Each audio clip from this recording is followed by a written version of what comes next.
En esta ocasión está con nosotros el doctor Luis Millones, profesor emérito de la Universidad de San Marcos y actualmente dirige el fondo editorial de la Asamblea Nacional de Rectores. Bueno, es autor de numerosas obras y editor de varias también, ¿no? La última de ellas es precisamente una edición o una coedición, porque la ha hecho con Alfredo López Austin, ¿no? Del libro Cuernos y Colas. Creo que lo mostré. Este es el libro Cuernos y Colas, reflexiones en torno al demonio en los Andes y Mesoamérica.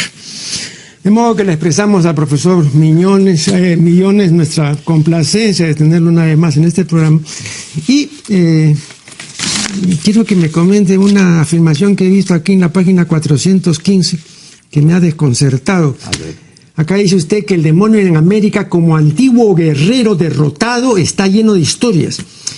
Estimado doctor Millones, yo siempre he creído que el demonio nunca ha sido derrotado. Incluso me atrevería a decir que nunca será derrotado. Entonces, su derrota equivaldría al advenimiento del reino del bien, cosa que no ha ocurrido jamás, ¿no? Bueno, la referencia es exactamente al combate que tiene al inicio de los tiempos. Sí. Entonces, por eso es que es una manera. Bueno, pero sería, pues, digamos, como el demonio cristiano, ¿no? Igual que fue en principio. A eso me refería, ¿no? Se refería a la versión cristiana del demonio, en la cual, en el inicio de los tiempos, el demonio es derrotado. Pero ese es solamente una referencia en ese contexto, porque al fin y al cabo es el demonio cristiano el que ocupa los espacios de las religiones precolombinas, uno de los espacios, claro, ¿no? Claro. Y por la evangelización. Todo el tema del libro tiene que hacer en términos comparativos de qué manera las distintas religiones de América procesan esta evangelización. Y para procesarla tienen que enfrentarse a esta dicotomía del todo bien y todo mal que propone el cristianismo. Y que no proponen las culturas. Y además muy poca, en realidad, en general, las religiones, aparte de las religiones monoteístas, tienden a no expresar en términos absolutos el bien y en términos absolutos el mal. Los dioses, en general, y podemos usar el ejemplo americano como el de otros continentes, los dioses no son buenos ni malos, son poderosos. Y el hombre lo que trata, el ser humano lo que trata es de congraciarse con ese poder. Así es. Claro, y ese es un problema muy antiguo y general, ¿no?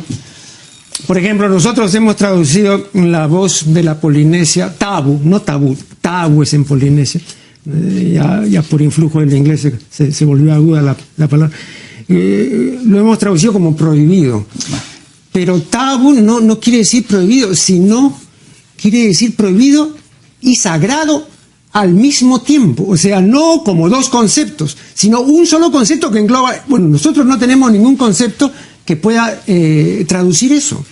Entonces, para nosotros es más fácil decir, significa prohibido, pero no a un tiempo sagrado, ¿no? Entonces, esa dificultad creo que igual ocurrió en América, ¿no? Así es exactamente el mismo problema.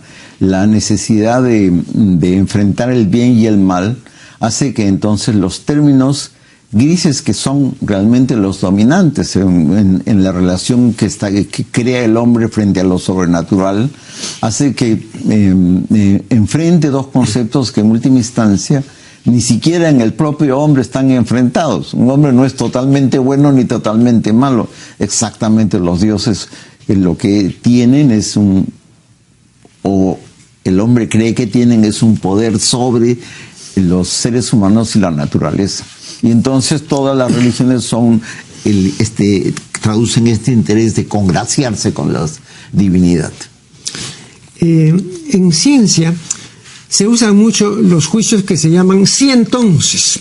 Por ejemplo, si en un laboratorio de análisis químicos lo que se desea es una pesada rápida, entonces es preferible usar la balanza de brazos cortos y no la balanza de brazos largos.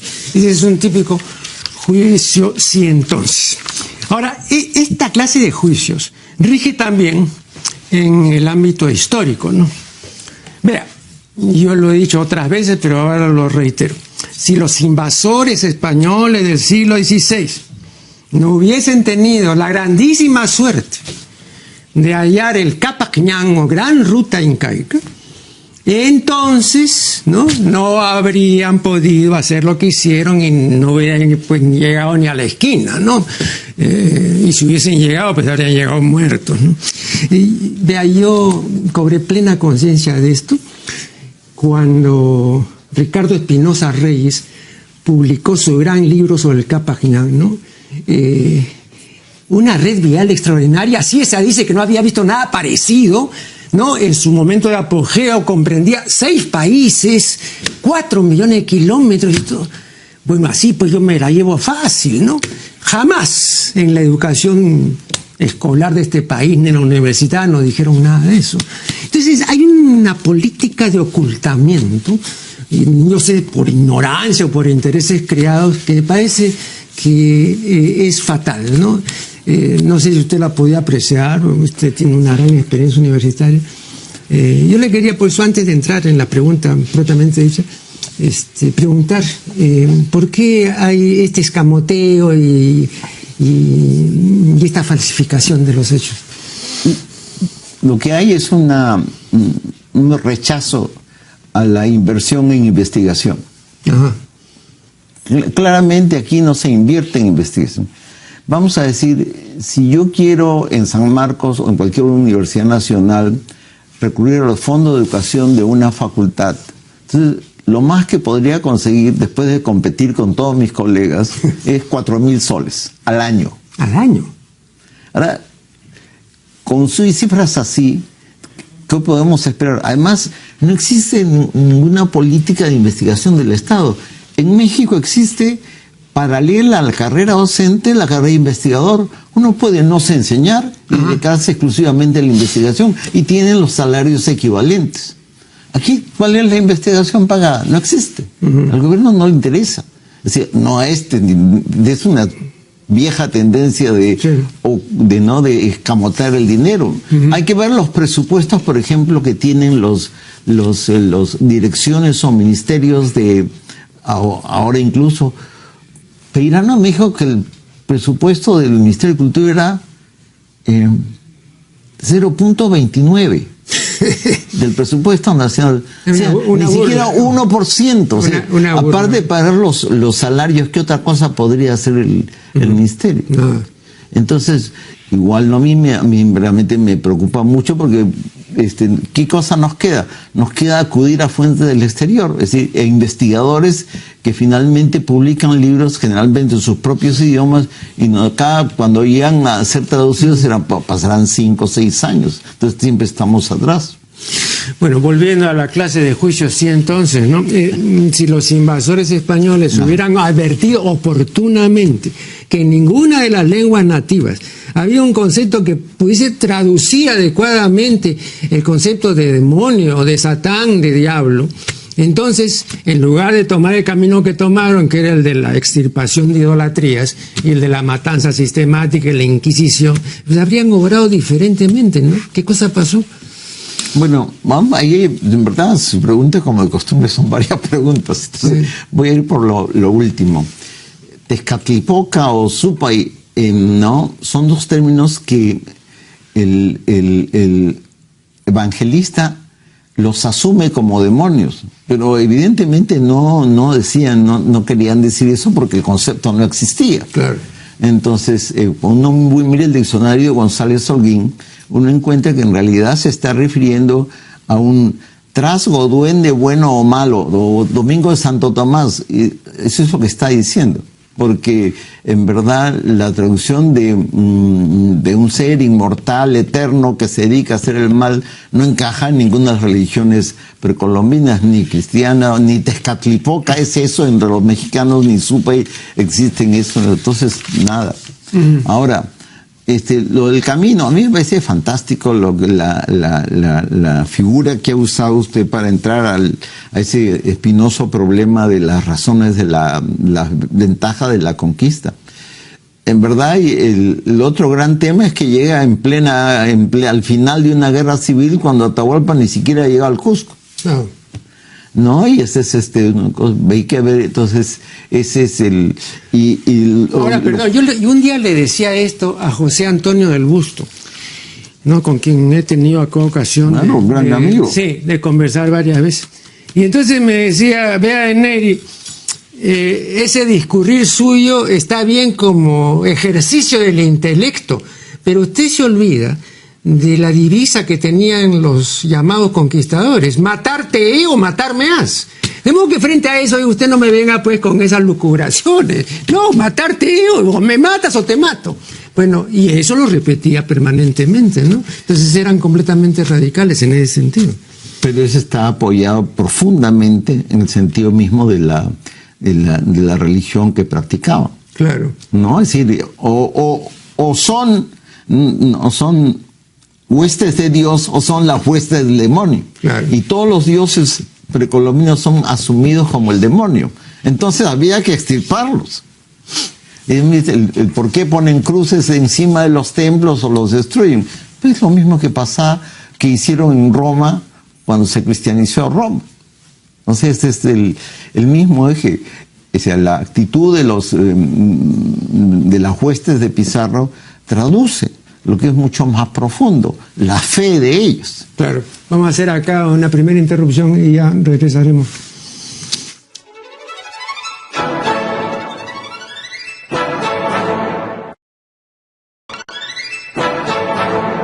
Estamos dialogando con Luis Millones. El actual catecismo de la Iglesia Católica, que fue promulgado por Juan Pablo II en 1992, dice en el apartado 395 lo siguiente: el que Dios permita la actividad diabólica es un gran misterio.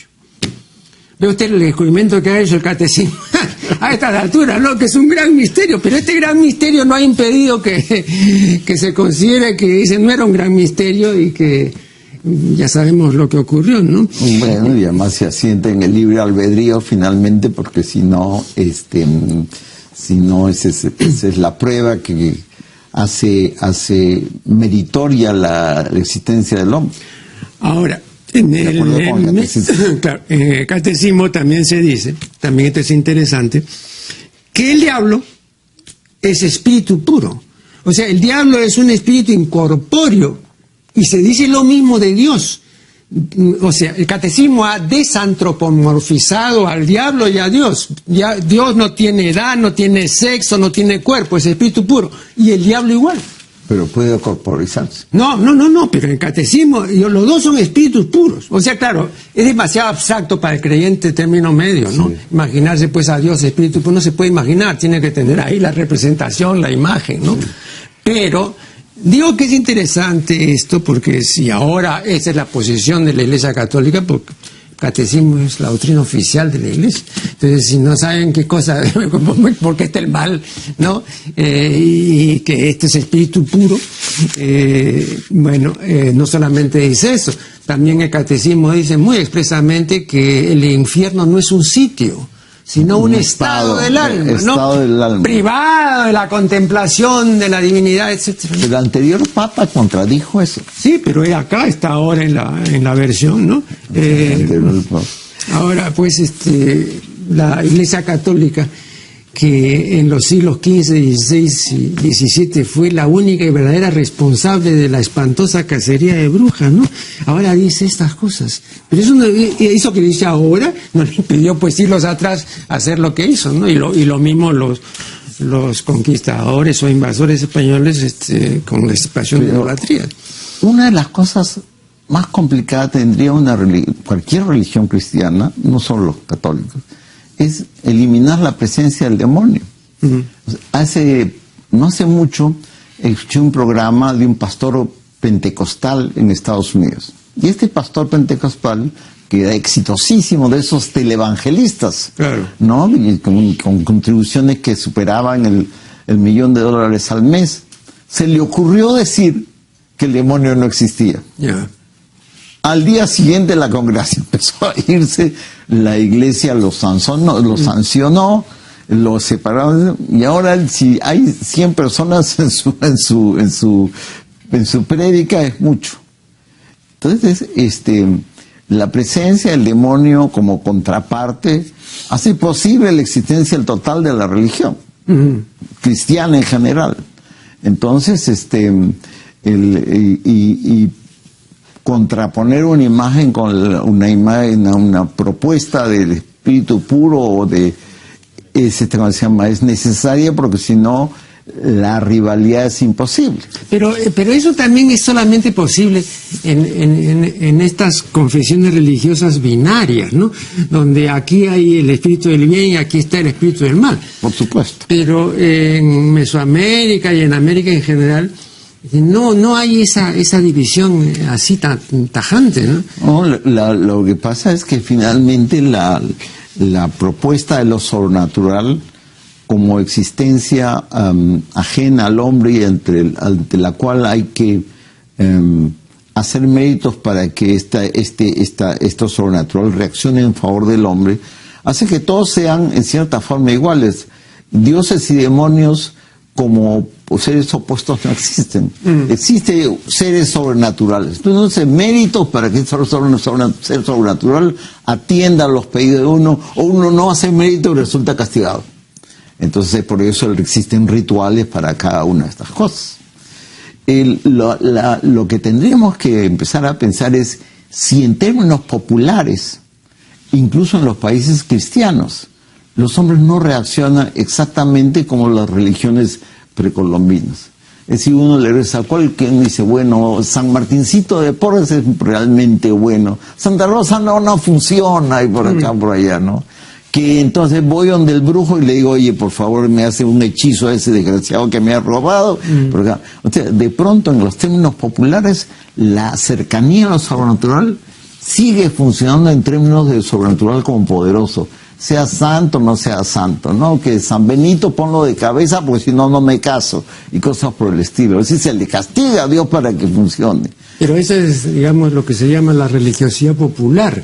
Nosotros lo llamamos con ese término, pero si el número de creyentes es vasto y la fe tiene constantes, yo creo que ese término nos sirve solamente para diferenciarnos de ellos. Porque el volumen No, pero yo me refería al hecho de la religiosidad popular, en tanto en cuanto esta acerca a la divinidad o acerca al ser maligno, digamos, a la cotidianidad humana. Es decir, hace que se compadre. A Nietzsche, recuerdo, le reventaba eso y le decía, yo no puedo ese tratamiento, ¿no?, de hocico y pata con Dios, ¿no?, de tutearlo, ¿no? Eso de tutear a Dios, ¿no? Pero eso lo tenemos desde la picaresca. Sí. Está muy bien heredado, ¿no? Dice, el diablo cojuelo, ¿qué cosa era? Claro. Era un diablo que no era el superpoderoso Lucifer de Dante, nada por el estilo. Era un diablo que se había caído a la tierra, que se había roto un pie, y entonces tenía que negociar con el que encuentra dentro de una botella, que la abre y puede conversar con ellos. O sea que existen, no hay una religión que esté en el dogma y la otra que se practica cotidianamente. Claro, yo ponía sobre el tapete este asunto, porque en la medida en que la representación del demonio, la representación de Dios esté en un plano más abstracto, ¿no?, o más lejano, ¿no? Por ejemplo, no se podría uno imaginar, pues, al Satán que imaginó Milton, ¿no?, como un personaje popular. No. Claro. Entonces me refiero a eso. Entonces hay una distancia también en función, digamos, del cultivo del espíritu, ¿no? Para un nivel popular o populachero, también hay un diablo populachero, ¿no?, o una divinidad populachera. Hay toda una corriente en la Iglesia Católica ¿no? Que yo absolutamente no comparto, bueno, aparte de porque no soy católico, pero aún si lo fuera, no compartiría, de hacer que Dios sea nuestro amigo, de que se siente con nosotros a la mesa, etcétera. Ese tipo de compadrería desvirtúa la religión. O sea, ya no infunde temor, ya no es algo, digamos, digno de admiración, ya no sobrecoge, no, es un compadre más, ¿no? Igual es el diablo, ¿no? El diablo cojuel es un compadre más, ¿no? En esa medida, digamos, es demasiado humano, ¿usted no cree? Ahí hay una franja que hay que llamar la atención. Me parece muy bien el planteamiento que hace. Pero ¿qué pasa con las imágenes? Vamos a decir que yo voy a Copacabana o a Puno y veo las imágenes pintadas de la Virgen o de Cristo, etcétera, etcétera, en las iglesias, o en cualquier iglesia. Entonces, la manera en que que se acercaría a una persona con determinada línea de formación, con otro determinado línea, ante la misma imagen hay reacciones completamente distintas. Entonces uno percibirá en esa imagen un determinado tinte de santidad. Otros, incluso mirando otras imágenes que no fueron puestas por los pintores con esa intención, también asumirán el nivel de santidad. Yo recuerdo que por los años, la primera vez que fui al Cusco, había una imagen en la catedral que era una estatua de cualquier cosa, pero la gente iba y le ponía flores, etcétera, etcétera, y no pertenecía al nivel santoral en absoluto. Y entonces, lo que quiero decir es que, aparte de las representaciones formalmente sagradas que existen, la manera de acercarse a ellos es tan variada que no necesariamente la percepción de ellas que se llevan a sus casas sea ni siquiera similar en los distintos estratos de la sociedad peruana. Y no me refiero estrictamente a estratos económicos, sino estratos que nacen de las formas culturales que hemos asimilado. Nosotros tenemos distintas corrientes que se cruzan en la formación de cada peruano, mexicano, ecuatoriano. Entonces, la que asumimos como nuestra es la que nos permite interpretar tal o cual imagen en cierto nivel de reverencia o de familiaridad. Y a veces esa familiaridad puede teñirse de reverencia en determinados momentos y otros momentos no. O sea que es mucho más complejo, porque son entidades que escapan de nuestra capacidad de manejarlos de manera lógica y racional, ya que básicamente son sentimientos. Por eso es que la palabra creyente es tan importante. Uno cree. Eso no significa que necesariamente es el resultado de un razonamiento lógico. No. Vamos a hacer acá una nueva interrupción y ya regresaremos.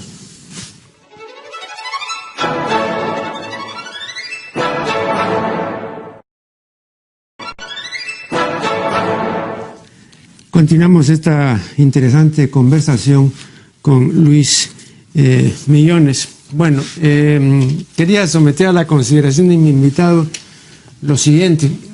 Durkheim, en su famoso libro sobre las formas elementales de la vida religiosa, distingue entre la magia y la religión y dice, entre otras cosas, que la magia tiene clientes y la religión tiene fieles. Dice también, esto lo decía Fraser, ¿no?, que la magia no necesita demostrar que es verdadera, porque a priori lo es, ¿no? Entonces, si algo falla, si algo no se cumple, no es porque la magia haya fallado, sino porque se hizo mal el conjuro, porque no se hizo tal o cual cosa, y entonces por eso se produjo. Pero la magia no puede fallar. ¿Usted qué piensa al respecto? Como le estaba diciendo, hay un continuum que va desde el dogma más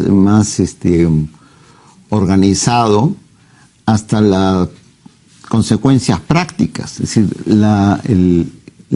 todas las religiones están preñadas de actos mágicos que respaldan ese dogma mucho más teórico, y se necesitan.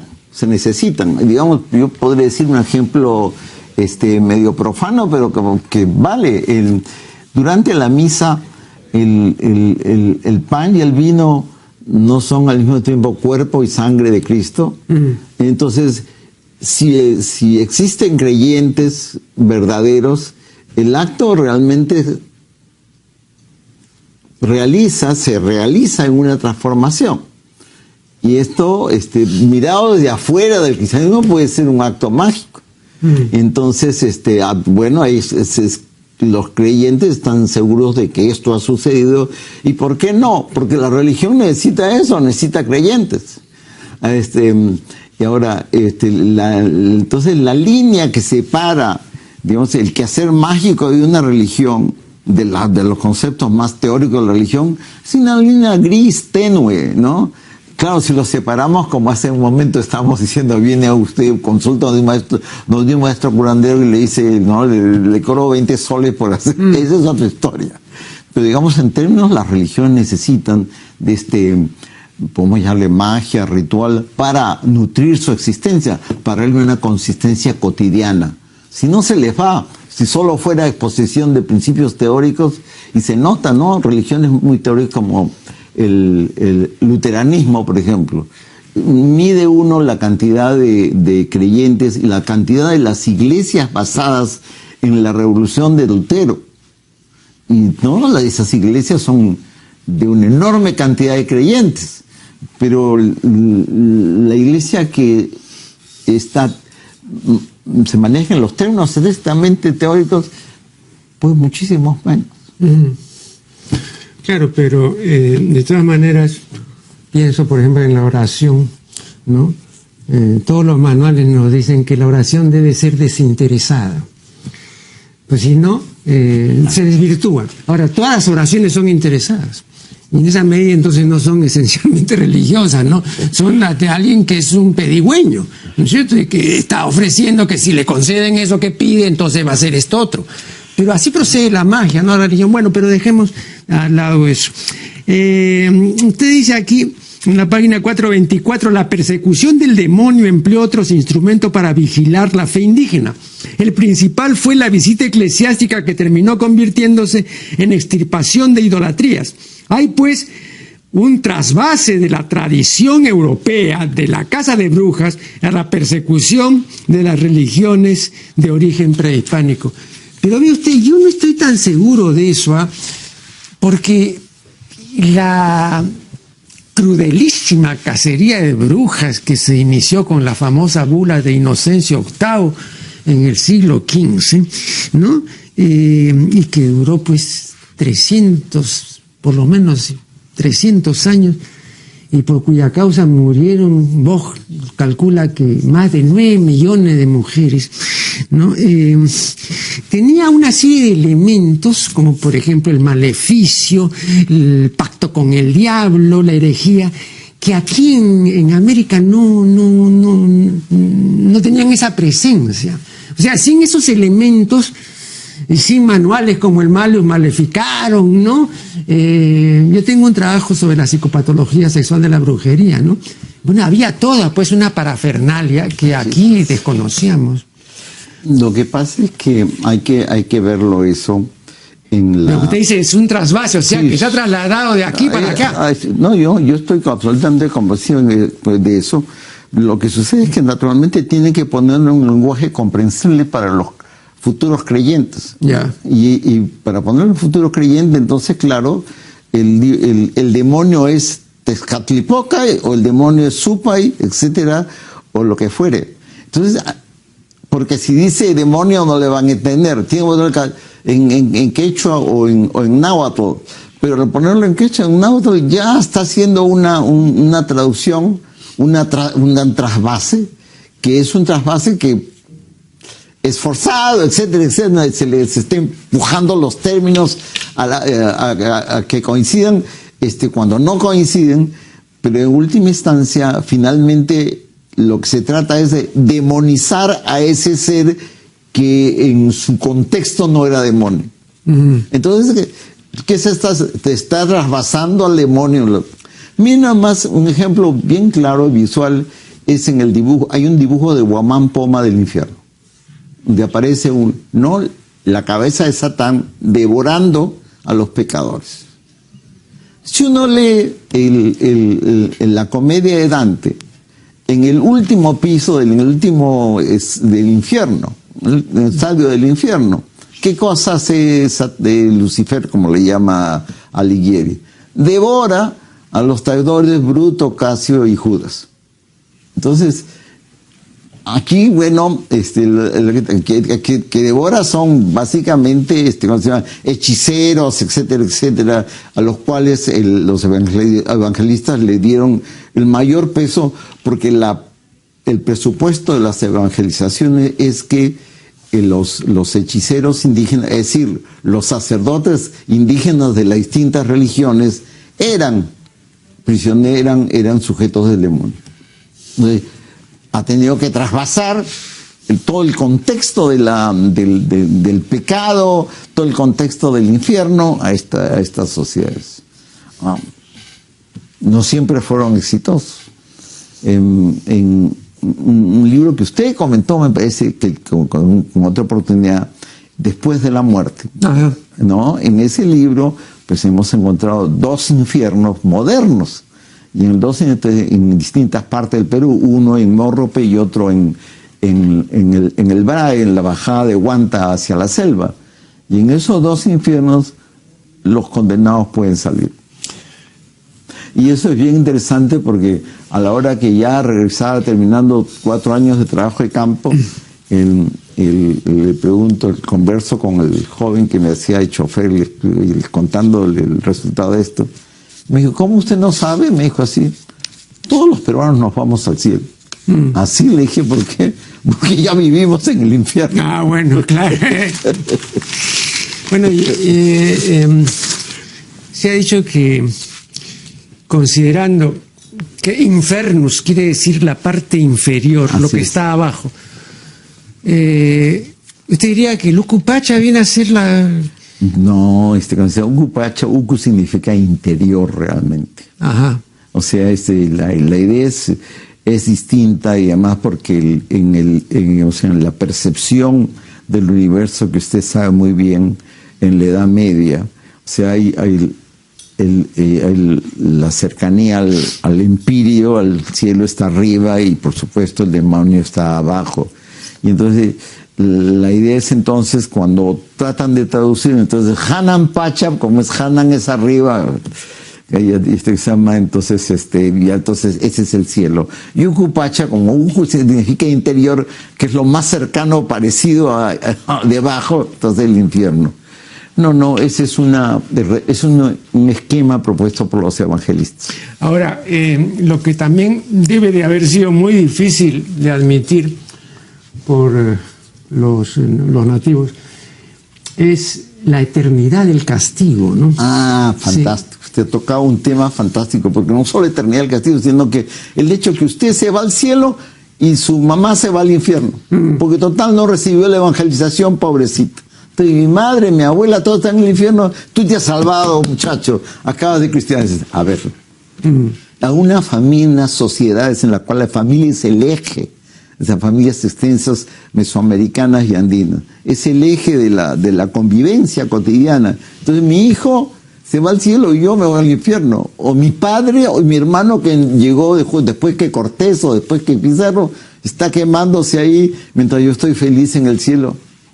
Pero los fieles antes, y hoy también, ¿no? Pero antes sobre todo, tenían en el ejemplo de Jesús el mejor ejemplo, porque Jesús creía en el infierno en los términos apocalípticos, ¿no es cierto?, que todos conocemos, o sea, en el rechinar de dientes, en el fuego que no cesa, en el azufre y en los llantos.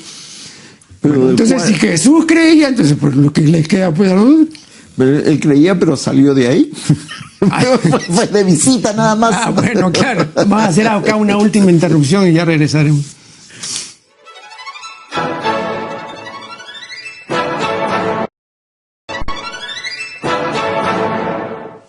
Este es el último segmento de una conversación muy informativa que sostenemos con el antropólogo Millones. Yo en un programa anterior comentaba el hecho de que cuando los cultos llamados regionales llegaron a la capital, entonces tuvieron, aunque ya eso se veía desde los mismos sitios de procedencia, tuvieron una política mayor de puertas abiertas. Entonces, por ejemplo, según nos informa Marcela Oliva, que tiene un excelente libro sobre las peregrinaciones, ¿no? El culto de la Virgen de la Puerta y el culto del Señor en Uruguay admite a los homosexuales, ¿no? Cosa que otros cultos y antes no admitían. Pero ahora, digamos, como manifestación de la religiosidad popular, entonces hay una apertura a quienes han sido, pues, negados o vilipendiados o estigmatizados, ¿no? Entonces los acoge, digamos, la Virgen, ¿no? Y entonces los incorpora. ¿A usted qué le parece eso? Bueno, por supuesto. Además, estuve en la Virgen de la Puerta, asistí y me quedé todos unos 10 días ahí en Otuzco. En Otuzco, nada menos. Y entonces una de las primeras sorpresas que tuve fue cuando un grupo organizado de homosexuales, ¿no? Pues asistió organizadamente y se le hizo el espacio, ¿no? Yeah. Eso me pareció bien interesante porque estamos hablando de hace casi 20 años. Entonces, y donde, claro, todavía esto era una cosa poco conocida, poco vista y poco admitida, ¿no? Así es. Entonces, no, a mí me parece eso bien importante. Y claro, cuando la capital poco a poco va sumando los cultos, rasgos de distintas manifestaciones religiosas regionales, es decir, el ámbito de la propia capital cambia, ¿no? Entonces, no, usted y yo hemos sido testigos de los 50. Es impensable. Impensable.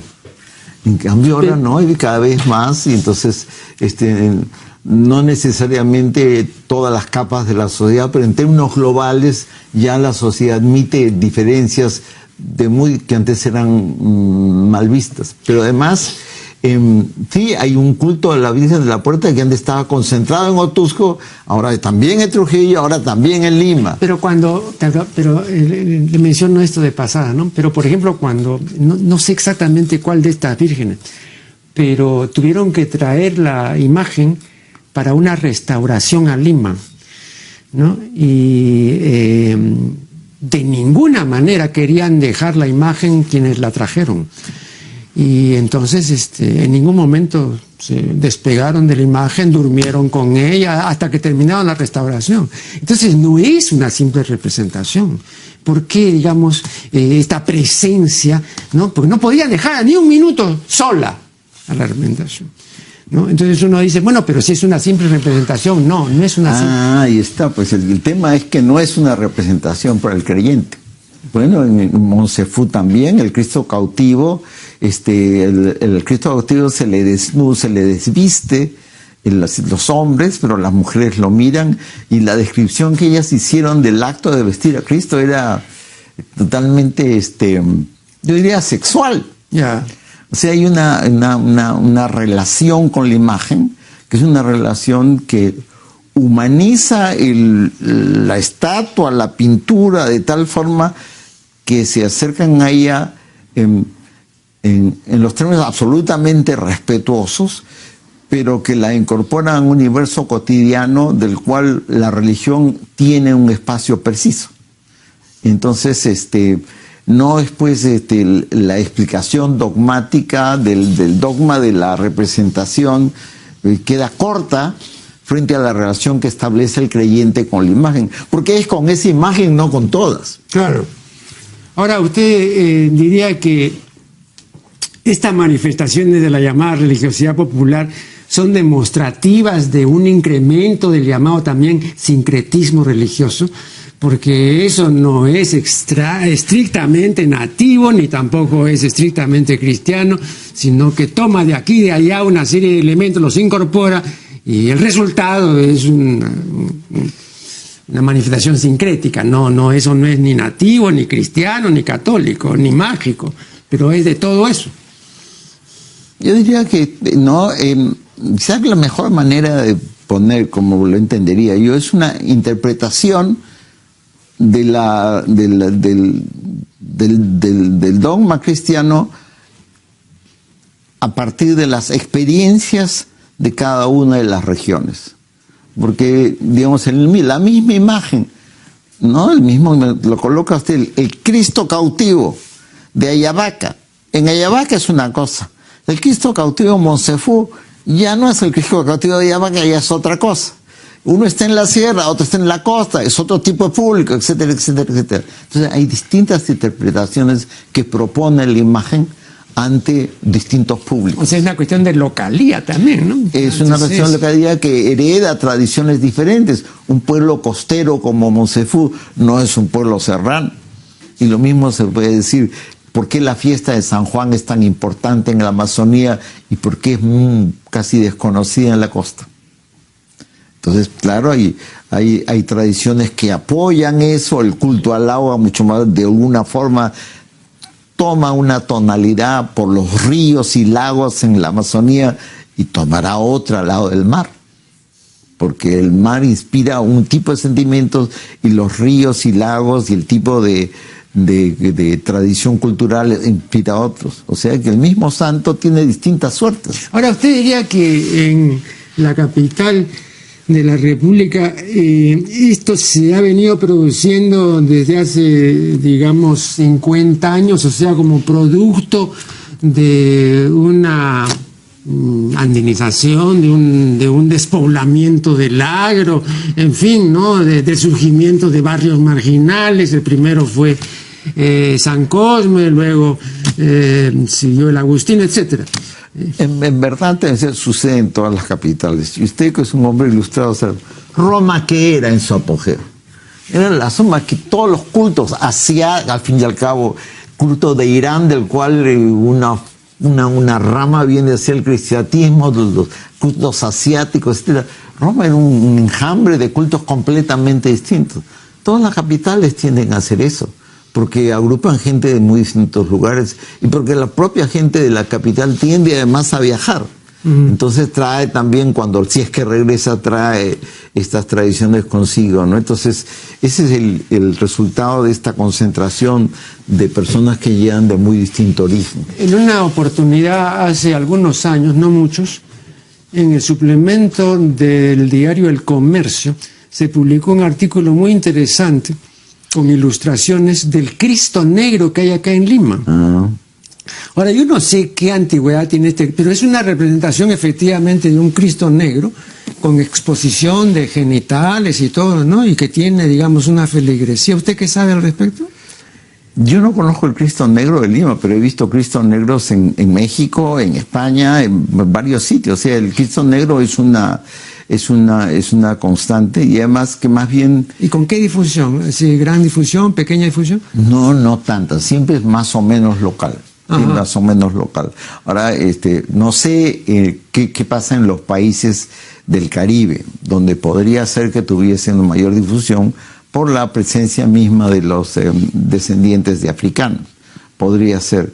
Pero claro, ahí se mezclan otros cultos. Pero no tengo esa experiencia. No he hecho pero vea qué curioso, ¿no? Porque no tenemos una representación, una iconografía de Jesús, pero por lo menos sabemos que no fue negro, ¿no? Entonces hay una condena contra que sea negro. Usted seguramente, usted es un hombre bien ilustrado, Alfonso el Sabio, en sus cantigas, las cantigas a Santa María, en la creo 42, dice, hablando del demonio, que era negro. Miren, estamos hablando de qué año, 1200 y tanto. Sí. O sea, ya en esa época, se llama la oposición de Cristo, que era blanco, claro, es un negro. Entonces, pero después se le fueron añadiendo una serie de características que en un principio no tuvo, ¿no? Por ejemplo, la otra característica es que tenía mal olor. Claro, un olor caprino, ¿no? Esa es otra característica. Claro, claro. Luego que tenía dos caras, una de ellas normal, como todos tenemos, y otra en el trasero. Esa es una característica. Ahí estaba la otra cara del maligno, ¿no? Y luego que cojeaba. Esa es una constante en las representaciones, digamos, occidentales del demonio, presentarlo cojo, como un minusválido, como alguien que tiene un defecto, ¿no? Para rebajarlo, ¿no? Entonces, creo que es bastante característico. Bueno, hay también la relación que se establece con los dioses grecorromanos, ¿no? Y el hecho mismo que eso de la adoración de la cabra atribuida a los judíos, etcétera, etcétera, etcétera. Pero claro, finalmente Goya lo transforma en una mirada precisa, específica, ¿no? Cuando hace una adoración de las brujas que están adorando a un ser caprino completamente. Aquelarre, ¿no? Sí, claro. Aquelarre, perfectamente. Y eso, claro, ahí está el peso de lo, entre comillas, pagano que persistía, decían en las persecuciones, persistía de las épocas prerromanas o romanas. Doctor Millones, antes de terminar, ¿qué otros proyectos de publicación tiene usted en el futuro cercano?